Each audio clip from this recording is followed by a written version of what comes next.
So we were doing a couple of the classic categories of saying loving kindness, metta, for ourselves and for another being, an easy being.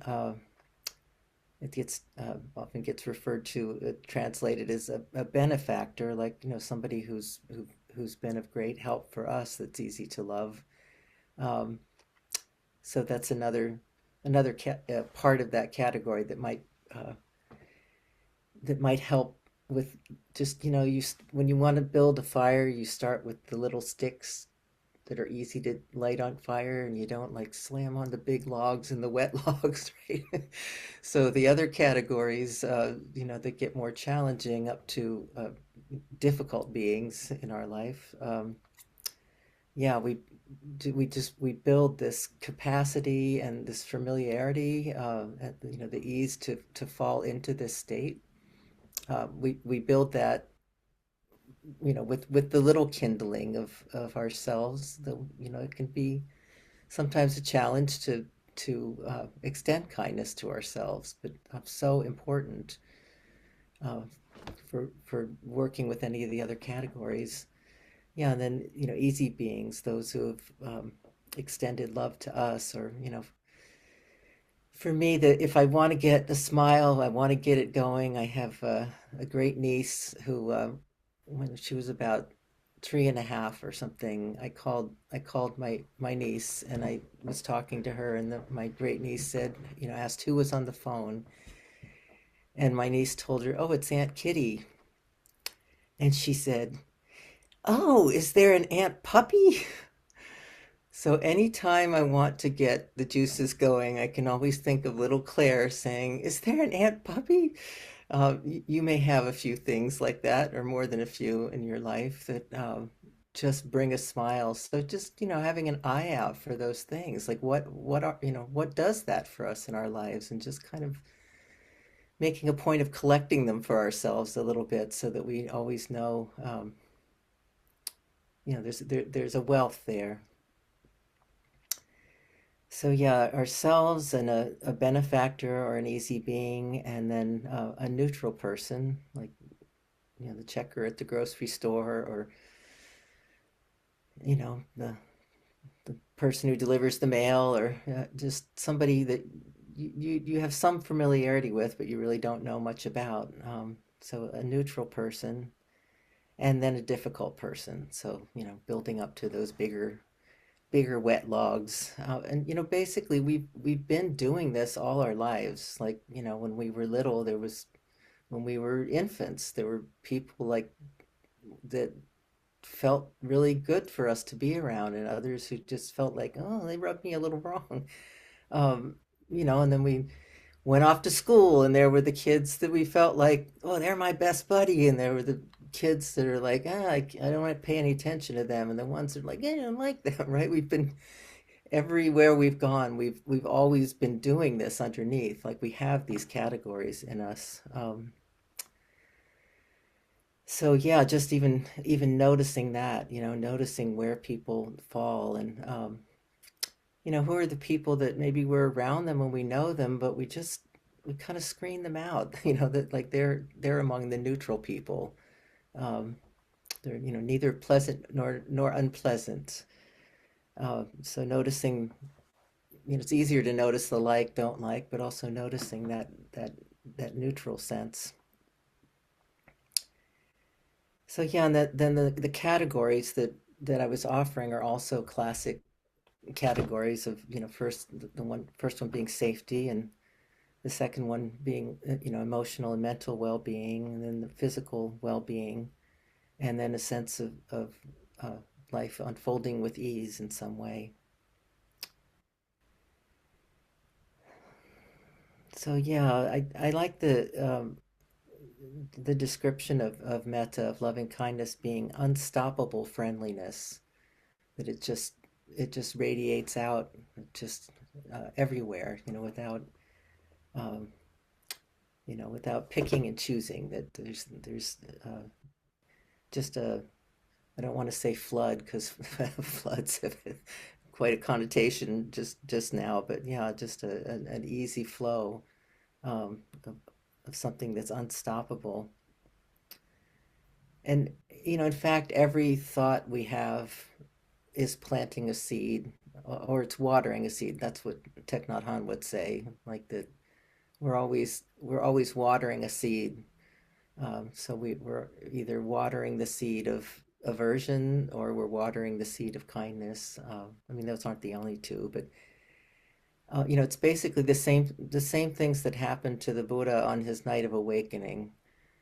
The armies of Mara, the tempter, the one that wants to stop us from awakening.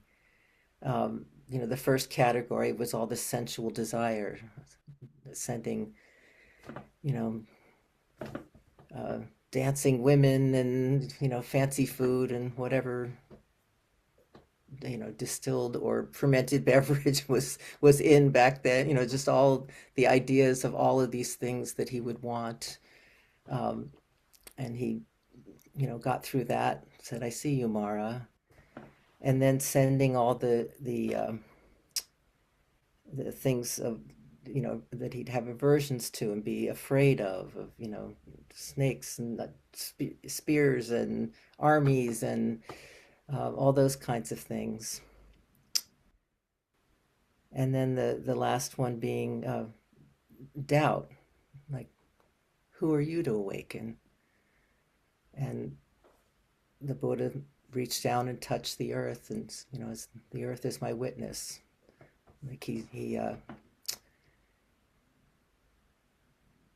I was going to say stood his ground, but he was seated. Um, yeah, just being part of this bigger existence, being part of the earth, being having the earth support what he was doing and what we're all doing. So yeah, those are the same categories that are coming at us, that are difficult to deal with inside of our minds. And when we do metta, it um, pulls us out of our preoccupations with remembering the hurts and the arguments and the harm we've done or the harm others have done to us, and all those things that we spin around in our minds. And even, it can easily happen. I mean, it happens to everybody that you say these phrases, and there are times when it feels like it has some juice to it, and there are times when it feels a little dry. And I loved something Anushka said, of fake metta is way better than real aversion. So if you're doing your best to just fill your mind with these phrases, and it's like kind of, you know, setting aside these other things, like retuning us, that's of great value in itself. So if we can meet anger and fear and resentment with compassion, like we're holding a crying baby again, like Thich Nhat Hanh says. So having compassion for our suffering, for our aversion, and anything that's, as I was saying in the sit, like anything that comes up that's not metta, like being able to recognize, oh, that's not metta. If you're able to see that, then we're totally on the right track. And there's a purification that's happening each time we pull ourselves out of, like, whatever the latest spin is, like something we want, something we're afraid of, some future thing we're planning, some rehashing of some old thing we can't change. Yeah, every time we recognize that's what's happening, we can approach it with the insight practice of just watching it arise and move through, and we can also bring loving kindness to it. Both of those have their place and their value, and it's great to have them both in our back pockets or our front pockets. um, so yeah, I got introduced to a sutta that's been really, I just I just really fell in love with this sutta. Um, I think partly because of the times we're in. It's one of the translations of it is the Arming Oneself Sutta. The Arming Oneself Sutta. And there's a few different translations online, but I like the one from Andrew Olinsky the best. And it's showing this very unusual voice of the Buddha where he's talking in first person. And we've heard about what the Buddha's struggles along the way with the heavenly messengers, with coming to realize that after having been protected from knowing these things, like finding out all at once, oh, there's sickness, there's aging, there's death. Um, but you'll see in this, it feels like much more like us, that he's talking in first person about what it's like just to live in this world. So yeah, this is describing like before he went into the holy life, um, that he was not just fleeing his opulent life, but also the human conflict and competition and aggression, all of that. That's easy to see when we look out in the world. So the first line is, fear is born from arming oneself. So I just repeat that to myself a lot lately. It's like we think that we arm ourselves because we're afraid. But this starts, fear is born from arming oneself.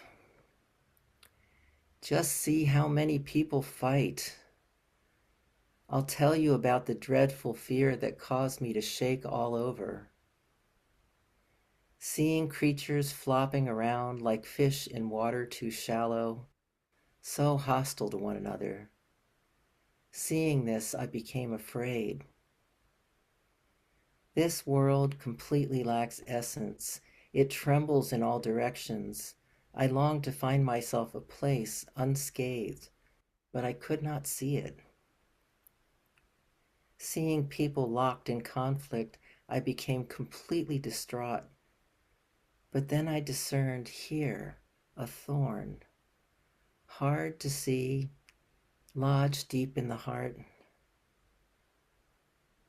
It is only when pierced by this thorn that one runs in all directions. So if that thorn is taken out, one does not run and settles down.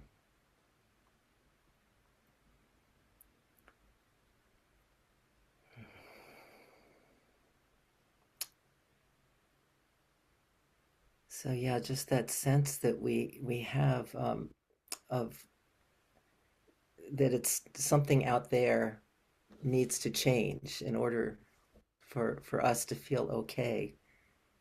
But loving kindness and compassion, I think, are part of what helps us to settle enough, so that we can see, no, no, it's a thorn in here, so that we can look deeply at the thing that's causing our agitation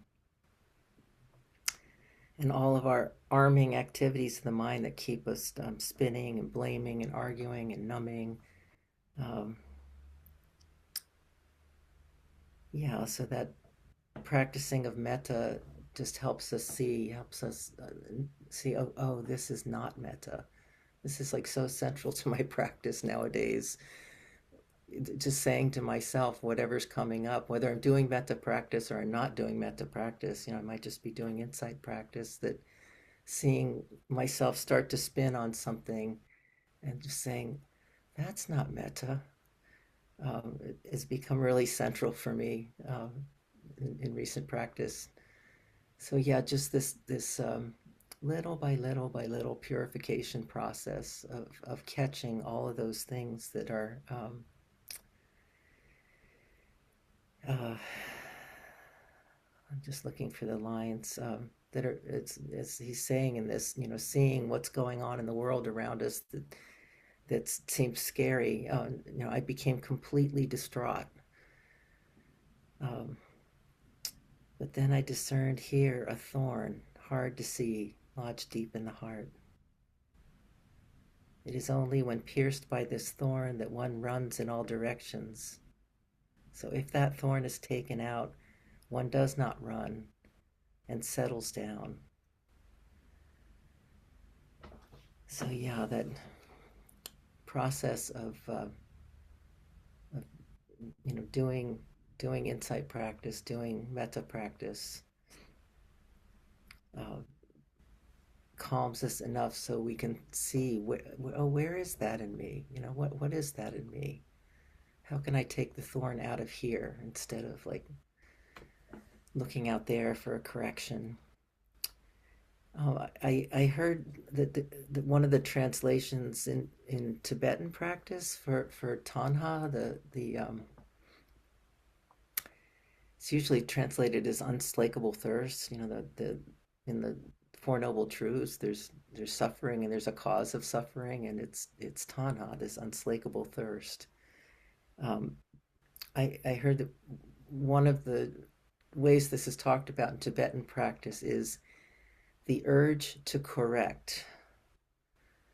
That life is happening and like, they're not doing it right, and no, no, no, no, and I'm like this and I should be like that, that urge to correct, which boy is that familiar to me. I don't know if that it hits a chord with anybody else, but I do a lot of editing work in some of my professional life, and there came a moment where I went, oh my God, I'm editing the whole world. And just the suffering that was bringing for me. um, yeah, and instead like finding the thorn. Hmm.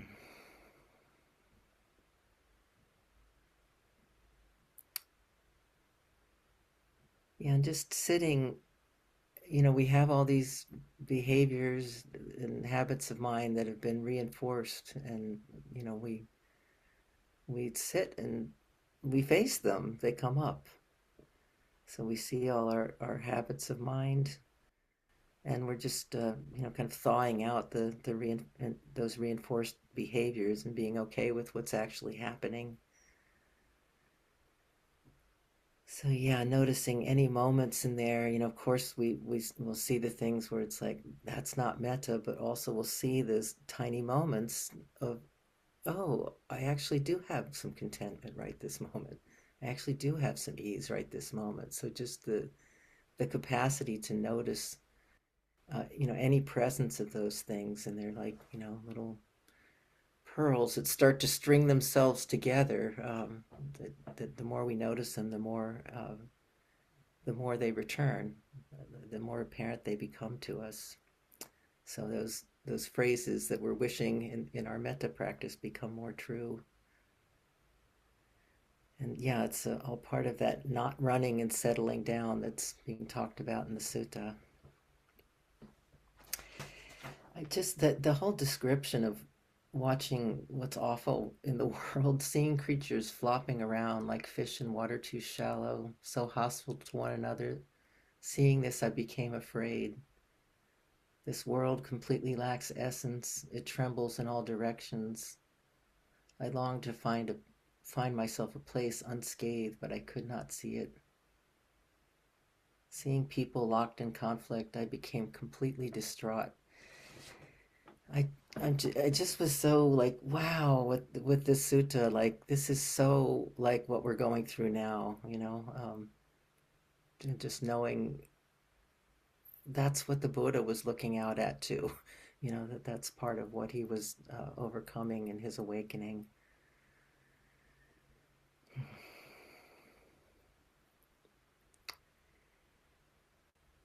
So, yeah, when we see our own suffering and we see others suffering, then there's, natural arising of compassion.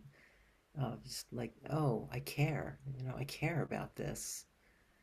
Like a classic phrases like, may I be free from suffering, may you be free from suffering. I see your suffering and I care. So just when we look out at reality and we can see our own responsiveness of heart, um, And then rather than the habit of trying to fix, like not having compassion, like, oh, I care about you and I have to make this suffering stop because I can't stand that you're hurting.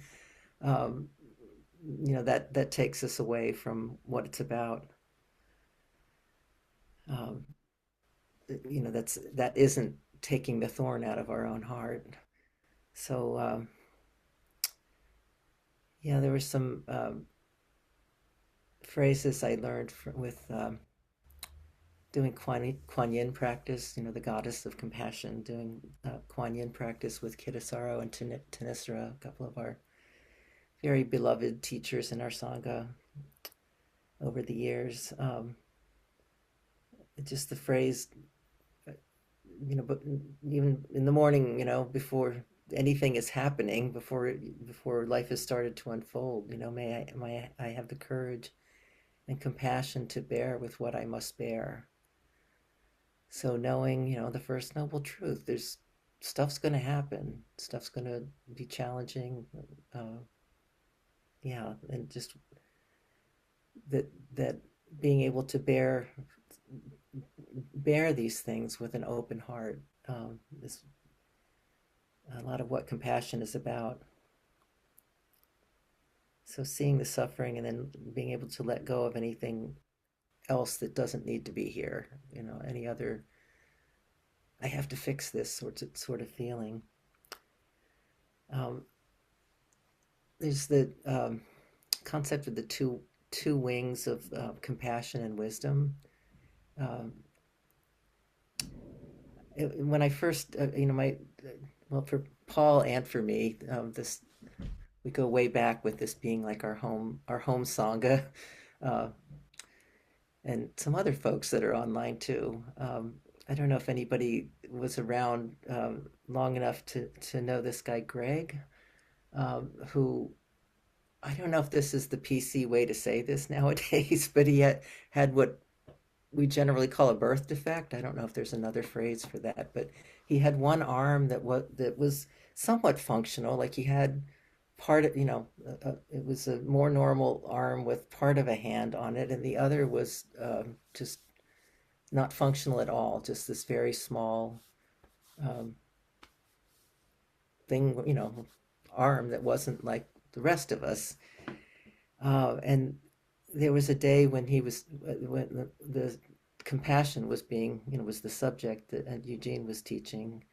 Um, and Greg talked about how what a softy he was. Like you'd get on the bus and see people who were going through really hard things, and or seeing people's poverty, and whatever he looked out at, that it hit him so hard. Like he just had a flood of compassion that was overwhelming. And then he said that he realized, like, about the wisdom, the two wings, and he said, if I don't have the wisdom, then I'm like a bird flapping around with one wing. And there was just something about that person saying that in that way that just always really landed that for me. And yeah, so the other the wisdom, the other wing, is so much about equanimity, one of the other Brahma Viharas. Um, yeah, the seeing what's happening and knowing what's not in our control, like getting that piece of it and being able to be at peace with that.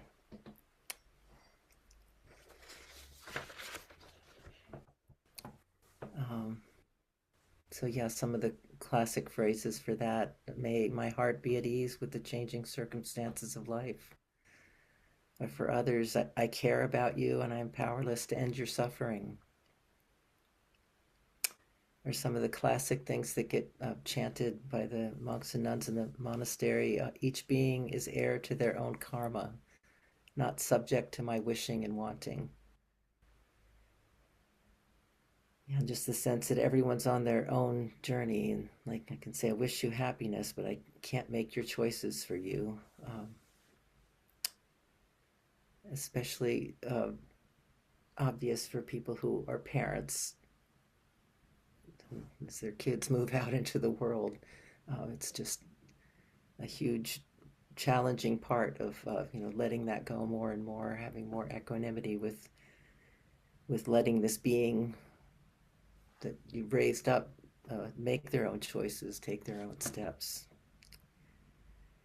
And then, like with the metta, just noticing, that's not equanimity. When we maybe we have a sense of compassion or care, but there's that wanting to control, like just recognizing, that's not equanimity.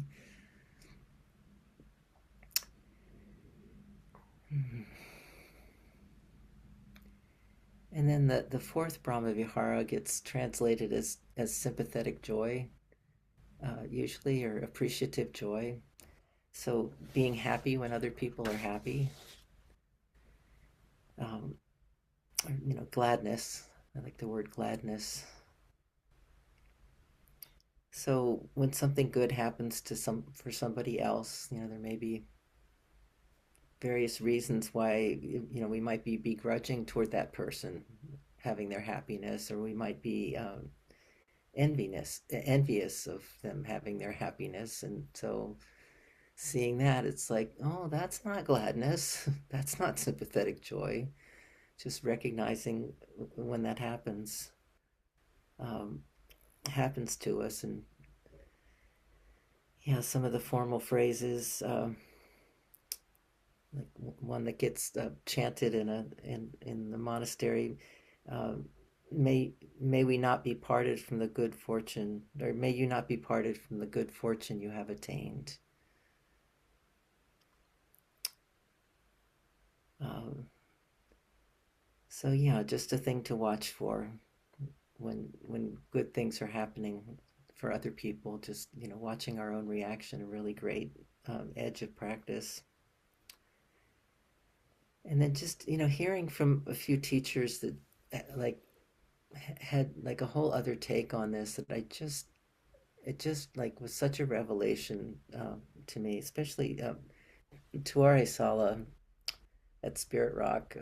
She just says, I'm a joy person. And meaning like there's joy going on all the time. uh, Somewhere in this world there are people who just fell in love, there are people who just had a baby, there are people who you know just finished a creative project that feels really satisfying. Like there's always that going on in the world, and just aligning ourselves with that, and with this sense of like, oh, we can always borrow other people's joy, like sympathetic joy, not just, oh, I'm going to feel for their benefit, but like feeling, oh wow, like I can actually feel joy in myself because this other person has reminded me that there's joy in the world. So I love that approach to it. And also, whenever suffering's going on, there's also something else going on for ourselves, or for others that we are seeing going through suffering. There's also some other factors that are in the joy category. One of my best friends has been having like a some serious problem with her knee, and trying, having surgery, trying to rehab it. But we're both of the age where you get something, an injury, and you go, oh my God, I can see how, like not being able to move around, like how the feeling of being old can set in and like take you downhill or whatever. She was really facing that.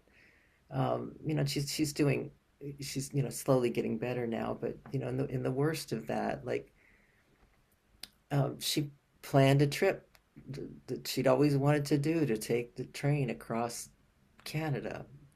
And she's leaving for that on Tuesday. It's like, so when I would think about her suffering with her knee, like I was reminding myself, oh yeah, and she's got this joyful thing she's going to do, that she doesn't have to have her knee rehabbed yet to just, go see this incredible, uh, the wilderness out the window from the train, So just that is one example of, people always have something else going on. There's something there that's supportive for them, or maybe it's not right this second, but something that they can access or look forward to. So yeah, just that take on joy, that we can always be uh, borrowing joy anywhere we see it, or imagining it. Um, like all the people who are in a state of joy right now, just letting our imagination carry us there to evoke a sense of joy for ourselves.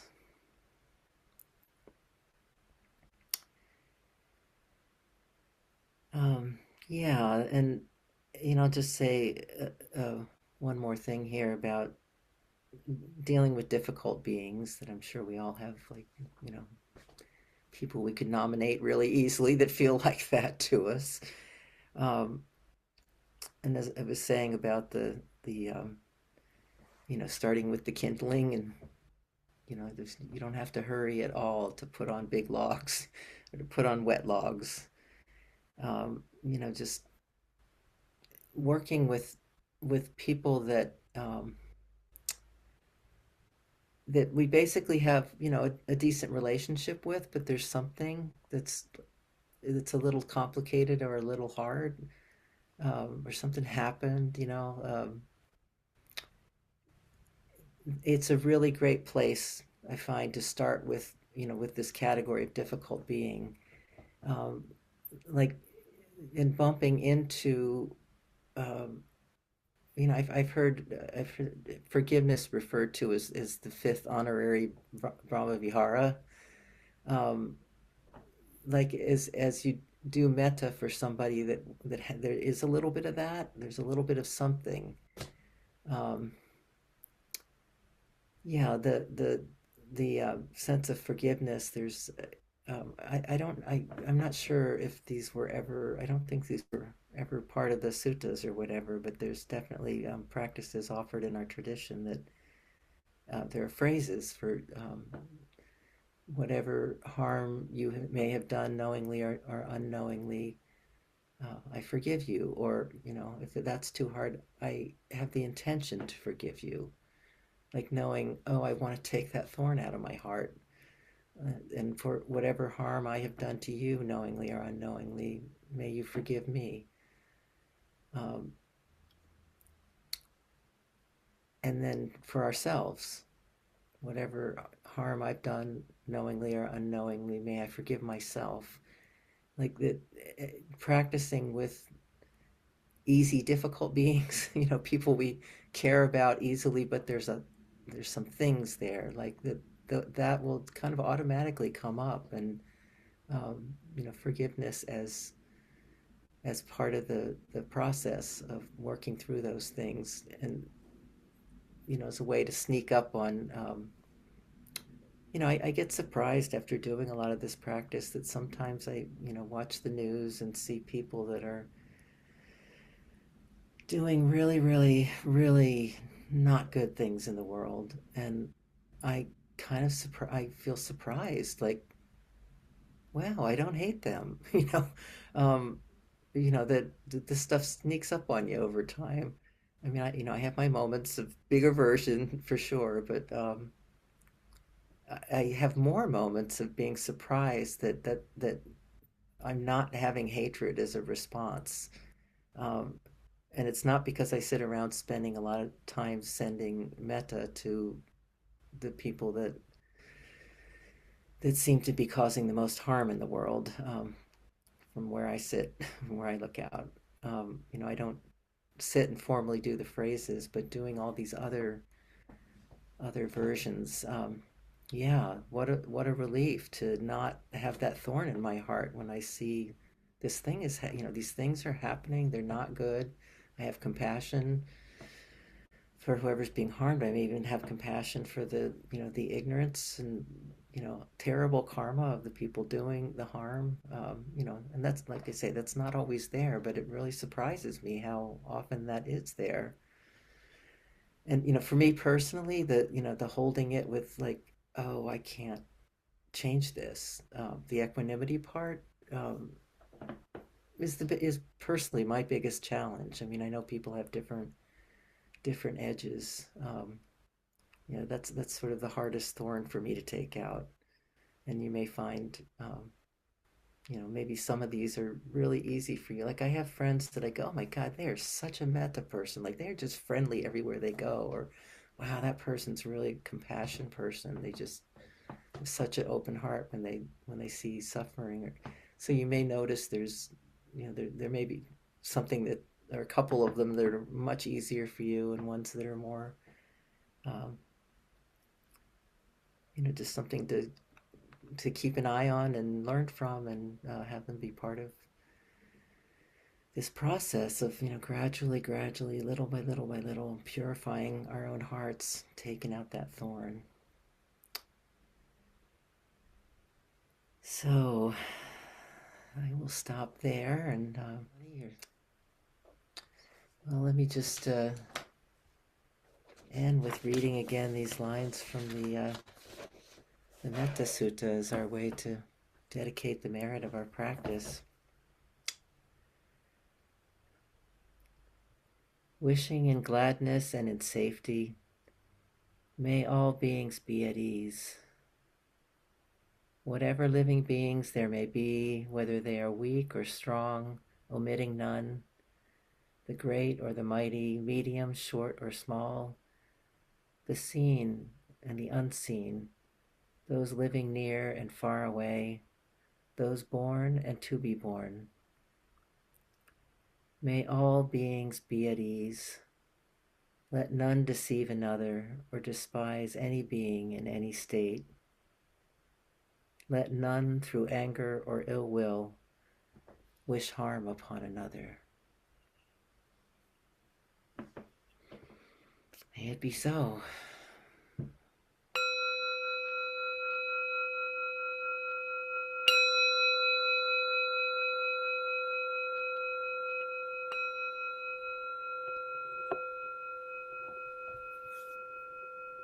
Thank you all for being here with me to share the Dharma.